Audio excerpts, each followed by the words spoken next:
To have a conversation on the Somalia elections. Joining me is Dr. Mustafa Ali, an international relations scholar and Horn of Africa expert. Thank you very much, Dr. Ali, for joining us.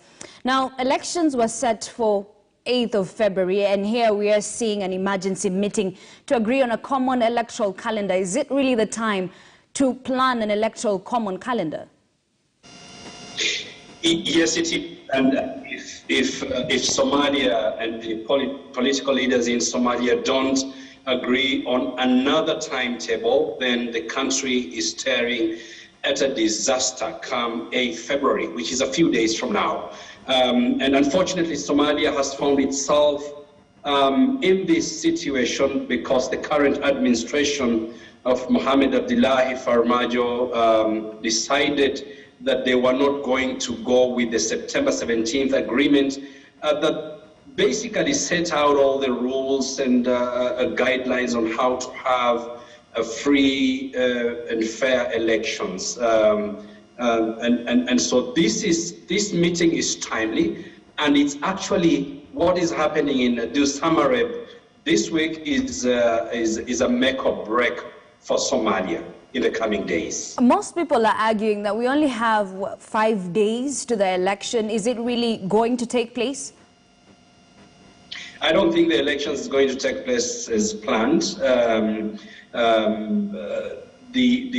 What now needs to be done is for President Farmajo to show leadership and to engage with the FMS presidents and other political actors in Somalia to agree on a timetable that will take them through an election. And these elections need to happen in weeks or a few months' time.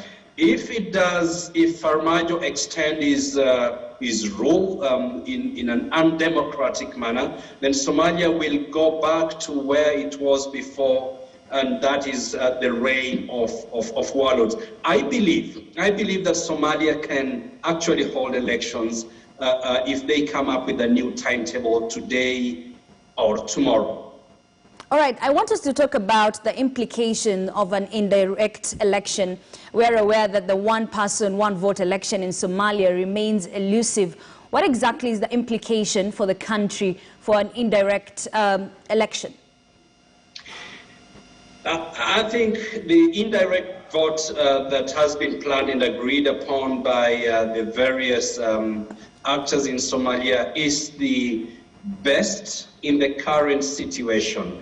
Somalia had actually initially planned for an indirect vote, and that will not be able to take place because of the current security situation in Somalia. Somalia is not ready for a direct vote. It might down the line. The indirect vote is basically a stopgap measure.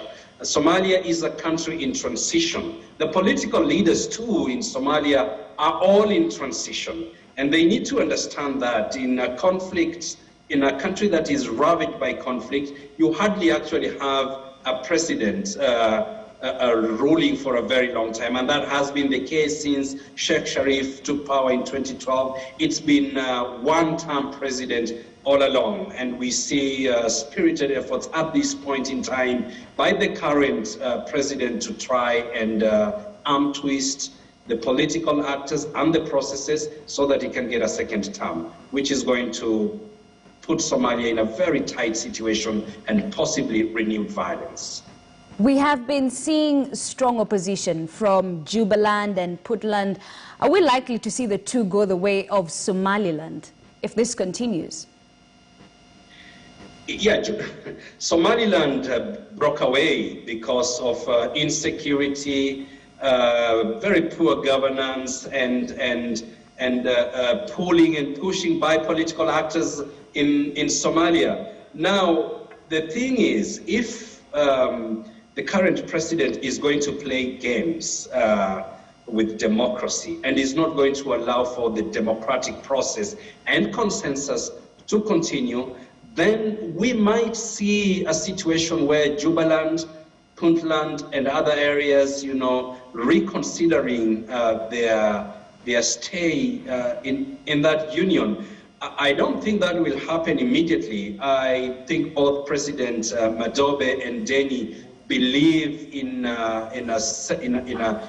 federated Somalia, strong Somalia, as Kenya does, and therefore they will want to pursue a democratic means and push for consensus so that there is an election and that the next president continue to unify Somalia. All right, finally, this uncertainty is ripe for exploitation by groups such as Al-Shabaab. What does this mean for the country and even for its neighbors? Al-Shabaab is one of the major spoilers in Somalia, and already they have been taking advantage of the impasse. They're collecting more taxes than the federal government. Al-Shabaab has reclaimed large swaths of territory that it had been kicked out from, particularly, places like Bulahawa, which is the latest flashpoint inside Somalia, where there is an intra-Marehan clashes.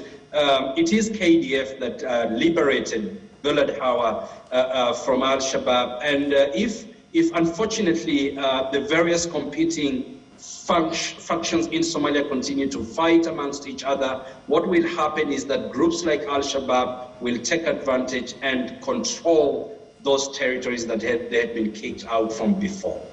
All right, thank you very much, Dr. Mustafa Ali, who is an international relations scholar and Horn of Africa expert, just shedding some more light on the situation in Somalia, which has opened urgent talks with regional authorities to avoid a constitutional crisis. Remember, the election was supposed to be held on February 8th. Now, moving on, Australia has pulled out of a cricket tour in South Africa.